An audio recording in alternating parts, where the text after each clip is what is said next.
Muy bien, continuamos con la Iglesia de Oriente. Hoy nos tocará Nestorio y el Concilio de Efeso. Anteriormente, este episodio de las controversias cristológicas tuvo lugar alrededor de la persona de Nestorio, quien finalmente fue condenado en el Tercer Concilio Ecuménico, que se reunió en Efeso en el 431.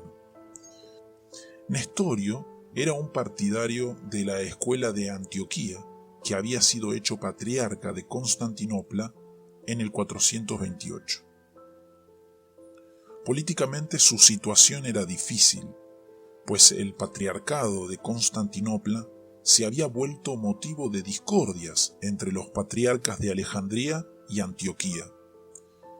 El concilio de Constantinopla había declarado que esa ciudad tendría en el oriente una precedencia semejante a la que gozaba la vieja Roma en el occidente.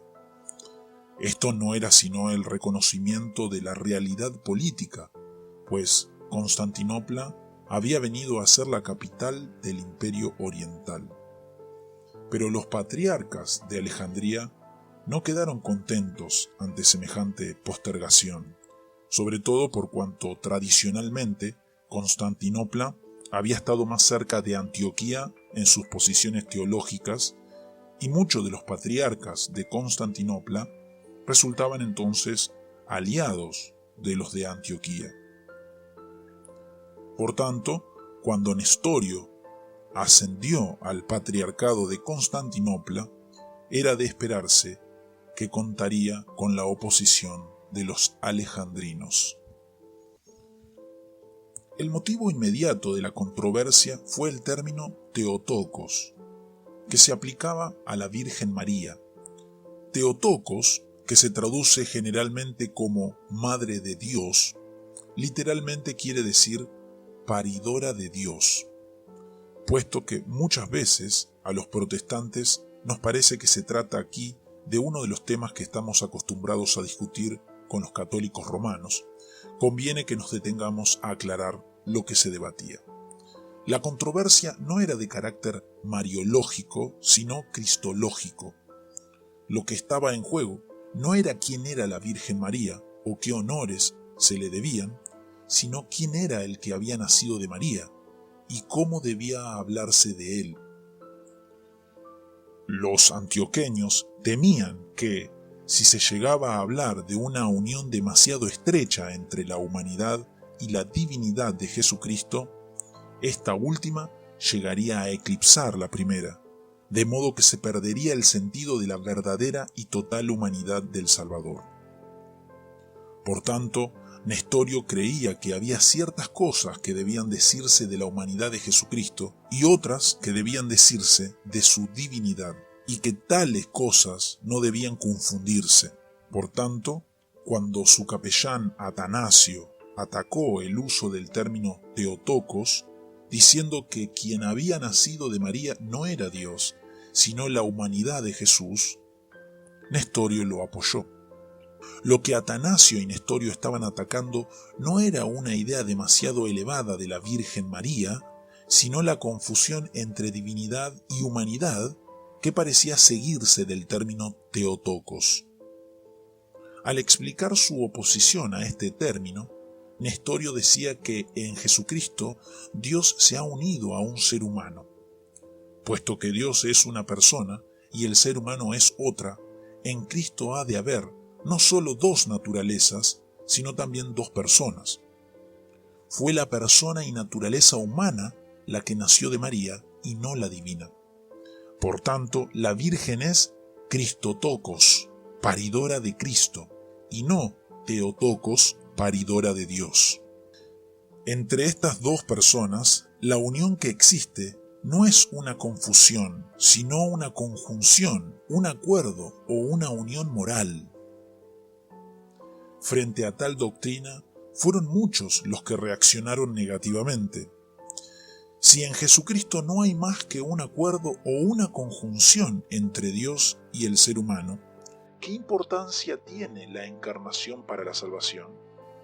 Y si no se puede decir que Dios nació de María, ¿no se puede decir tampoco que Dios habitó entre nosotros? ¿No se puede decir que Dios habló en Jesucristo? ¿No se puede decir que Dios sufrió por nosotros? Llevada a sus conclusiones últimas, la cristología de Nestorio parecía negar los fundamentos mismos de la fe cristiana. Como era de esperarse, el centro de la oposición a Nestorio fue Alejandría. Cirilo, que a la sazón ocupaba el patriarcado de esa ciudad, era mucho más hábil que Nestorio, tanto política como teológicamente. Tras asegurarse de que contaba con el apoyo del Papa, para quien la doctrina de las dos personas en Cristo era anatema, Cirilo se lanzó al ataque. Tras una serie de cartas y de otras gestiones, la controversia llegó a tal punto que los emperadores Valentiniano III y Teodosio II decidieron convocar un concilio ecuménico, citando a los obispos a la ciudad de Éfeso el 7 de junio del 431.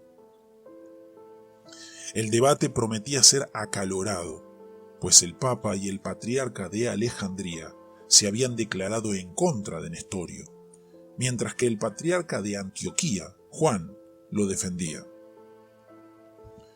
Venido el día en que el concilio debía reunirse, Cirilo había llegado acompañado de un número de obispos egipcios y de monjes decididos a defender a toda costa la doctrina alejandrina. Pero Juan de Antioquía no llegó a tiempo, y los legados del Papa también estaban atrasados. Por fin, tras esperar hasta el día 22 de junio, Cirilo decidió comenzar las sesiones del concilio, a pesar de que el legado imperial y unos 78 obispos se oponían. El concilio trató rápidamente el caso de Nestorio y sin darle oportunidad a defenderse, lo condenó como hereje y lo declaró depuesto. Pocos días después llegaron Juan de Antioquía y los suyos, quienes, al saber lo sucedido, sencillamente se constituyeron en concilio aparte y condenaron a Cirilo, al tiempo que absolvían a Nestorio. Cuando llegaron los legados papales, el concilio de Cirilo, que en todo caso contaba con la mayoría de los obispos presentes, se reunió de nuevo y condenó no solo a Nestorio, sino también a Juan y a todos los que habían tomado parte en su concilio. Ante tales resultados, Teodosio II intervino en el debate y encarceló tanto a Cirilo como a Juan. A esto siguió una larga y complicada serie de negociaciones, hasta que por fin, en el año 433, Juan y Cirilo se pusieron de acuerdo en una fórmula de unión. Mientras tanto, Nestorio fue depuesto y enviado a un monasterio en Antioquía. Más tarde fue trasladado a la remota ciudad de Petra y por fin a un oasis en el desierto de Libia, donde pasó el resto de sus días. Como resultado de esas negociaciones, el concilio de Cirilo fue declarado válido y por tanto el título de Teotocos aplicado a María vino a ser parte de la doctrina de la Iglesia y señal de ortodoxia, tanto en el Oriente como en el Occidente. Antes de pasar al próximo tema en esta serie de controversias, debemos señalar que la mayoría de los reformadores protestantes del siglo XVI, al tiempo que se lamentaban del excesivo culto a María en la Iglesia que trataban de reformar, aceptaban como válido este tercer concilio ecuménico y por tanto estaban dispuestos a llamar a María Madre de Dios. Esto lo hacían aquellos reformadores porque se percataban de que lo que se discutía en el siglo V no era el lugar de la devoción a María en la vida cristiana, sino la relación entre la humanidad y la divinidad de Jesucristo. Ahora tocaremos a Eutiques y el Concilio de Calcedonia.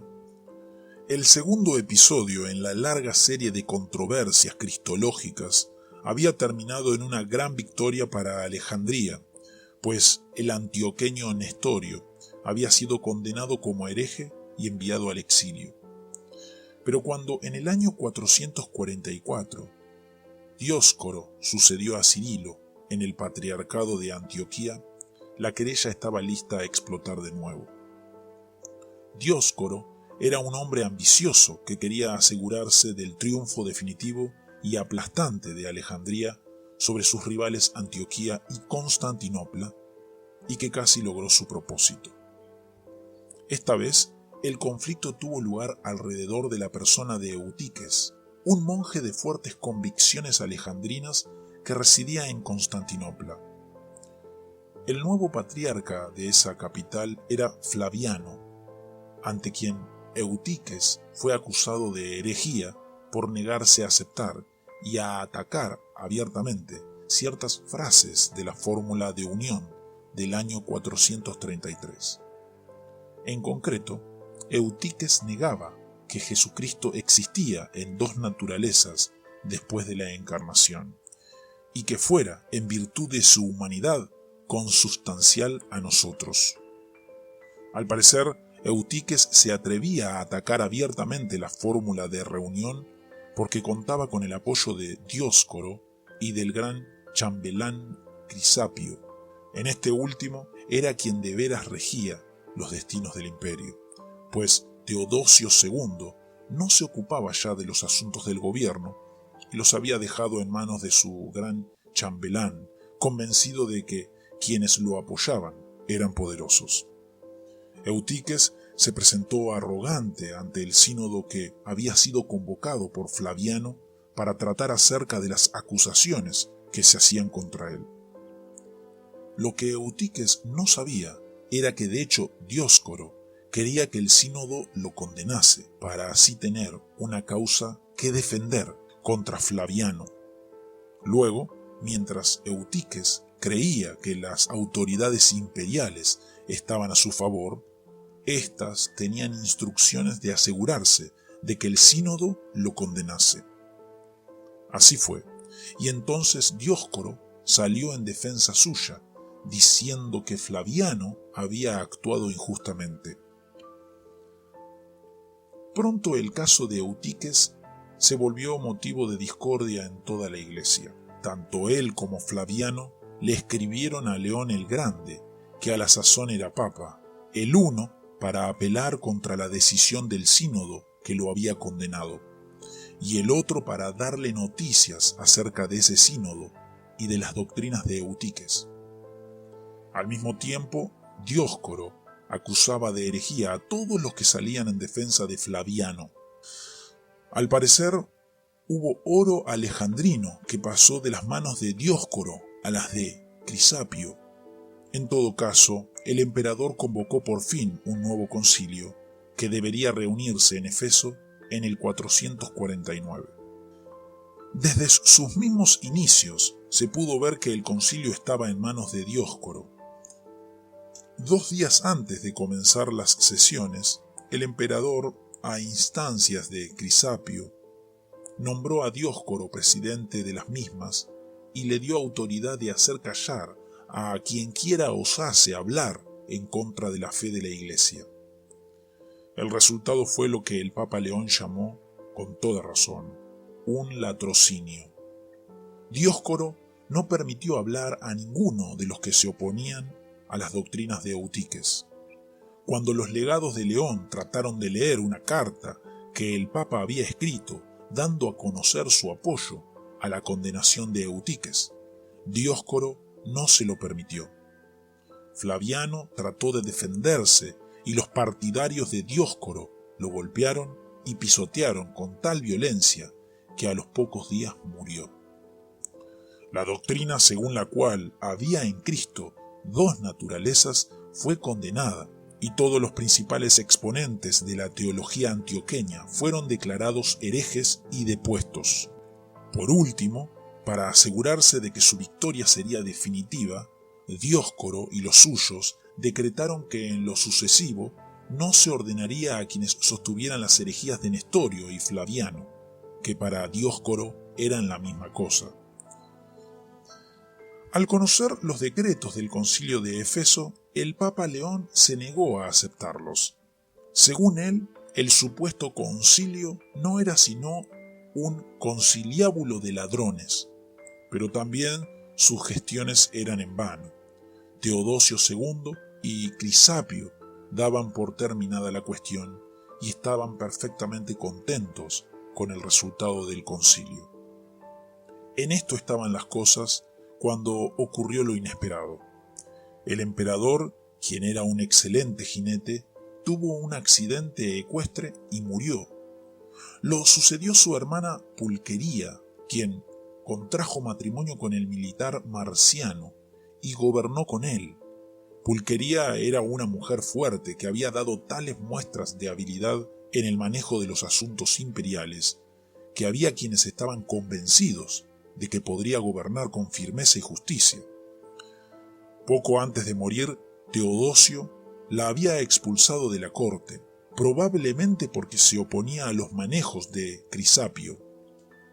Durante el periodo inmediatamente después del latrocinio de Efeso, ella fue uno de los principales defensores de la posición de León. Ahora que le tocó gobernar, se dedicó, junto a su esposo, a deshacer lo que Teodosio, Crisapio y Dioscoro habían hecho. Los obispos depuestos fueron instalados de nuevo en sus diócesis y los restos de Flaviano fueron colocados en la Basílica de los Apóstoles en medio de una gran ceremonia. Muchos de los obispos que antes habían seguido las directrices de Dioscoro vieron que ahora soplaban vientos nuevos y cambiaron de posición teológica. Por fin Pulqueria y Marciano convocaron a un gran concilio que debería reunirse en Nicea en el 451, pero que por una serie de circunstancias se reunió en Calcedonia. Este es el concilio que generalmente recibe el título de Cuarto Concilio Ecuménico. A él acudieron 520 obispos, un número mayor que a cualquiera de los concilios anteriores. El nuevo concilio pronto condenó a Eutiques y a Dioscoro, al tiempo que perdonó a todos los demás participantes en el latrocinio de Efeso. La carta que León le había escrito a Flaviano y que Dioscoro había prohibido que se leyese en Efeso fue leída y muchos de los presentes declararon que en esa carta se exponía su propia fe. Lo que León decía en ella era esencialmente lo mismo que había dicho Tertuliano siglos antes. En Cristo hay dos naturalezas, la humana y la divina, unidas en una sola persona. A partir de entonces, la Carta de León, o epístola dogmática, ha gozado de gran autoridad en casi toda la Iglesia cristiana, donde se le ha tenido por exponente fiel de la cristología ortodoxa.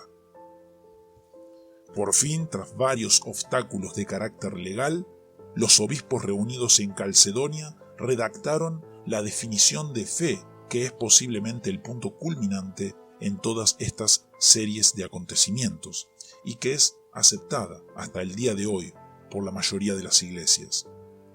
Esta definición, que a primera vista parece excesivamente complicada y hasta contradictoria, solo se entiende si la leemos a la luz de la historia que hemos venido narrando, pues en ella aparece toda una serie de frases cuyo propósito es reafirmar la condenación de las diversas herejías que habían sido rechazadas hasta ese momento.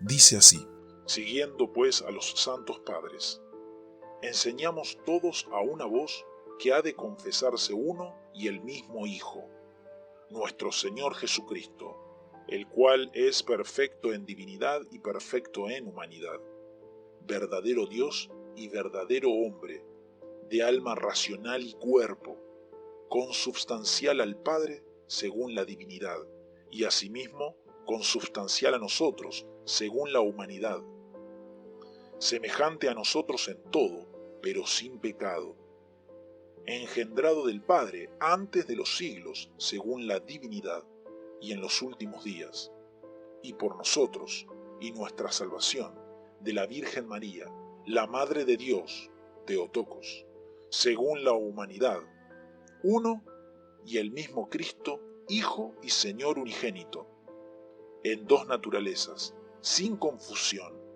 sin mutación, sin división, sin separación y sin que desaparezca la diferencia de las naturalezas por razón de la unión, sino salvando las propiedades de cada naturaleza y uniéndolas en una persona e hipóstasis, no dividido o partido en dos personas, sino uno y el mismo Hijo unigénito, Dios Verbo y Señor Jesucristo, según fue dicho acerca de él por los profetas de antaño, y nos enseñó el propio Jesucristo, y nos lo ha transmitido al credo de los padres. La lectura de esta definición muestra claramente que su propósito no es resolver la cuestión de cómo se unen en Jesucristo la divinidad y la humanidad, sino más bien evitar que se vuelva a caer en alguno de los errores en que otros han caído. Por tanto, el término definición le viene perfectamente bien. No se trata de explicar del misterio de la encarnación, sino más bien de una definición, es decir, de una serie de límites que se establecen, pero dentro de los cuales puede haber diversas posiciones ortodoxas. Es así como casi toda la Iglesia cristiana la ha aceptado y utilizado a través de los siglos. Por otra parte, cabría preguntarse si esta definición no dista mucho del tono sencillo de los evangelios. A tal pregunta, la respuesta ha de ser afirmativa, aunque al mismo tiempo hemos de añadir que esto no fue culpa de los obispos reunidos en Calcedonia, sino que fue más bien el resultado del modo en que se había planteado el problema cristológico. Según hemos dicho anteriormente, desde fecha relativamente temprana, la Iglesia comenzó a hacer uso de lo que los filósofos habían dicho acerca del Ser Supremo para entender la doctrina de Dios. El problema está en que esa idea filosófica del Ser Supremo consiste precisamente en la negación de todo lo que es humano. Así se llegó a concebir la divinidad como algo radicalmente opuesto a la humanidad. Pero, puesto que la principal doctrina cristiana era precisamente que Dios se hizo hombre en Jesucristo, esto llevó a los teólogos a preguntarse cómo podían unirse la divinidad y la humanidad, ambas concebidas en términos de mutua oposición. Quizás si la Iglesia hubiera seguido no la doctrina de los filósofos, sino el modo de ver a Dios, en que lo hacían personajes tales como Ireneo, el curso de su desarrollo cristológico habría sido otro. Pero en todo caso, dadas las circunstancias, hemos de decir que la definición de Calcedonia era el mejor modo posible de afirmar el mensaje cristiano de la presencia de Dios en Cristo. Tras el concilio de Calcedonia, hubo muchos que no quedaron satisfechos con sus resultados. A estas personas se le dio el nombre de monofisitas, derivado de dos raíces griegas que quieren decir una sola naturaleza. Este nombre se le dio porque se negaban a aceptar la doctrina de las dos naturalezas en Cristo. Puesto que los concilios supuestamente ecuménicos, de hecho, no representaban el sentir de las iglesias que existían fuera de las fronteras del imperio, pronto hubo algunas de estas iglesias que se negaron a aceptar el concilio de Calcedonia y que por tanto recibieron el nombre de monofisitas. Otras que se negaron a aceptar el tercer concilio ecuménico, Efeso 431, fueron llamadas nestorianas. Acerca de estas iglesias trataremos próximamente, que estará bien dedicado por entero al cristianismo fuera de las fronteras del imperio.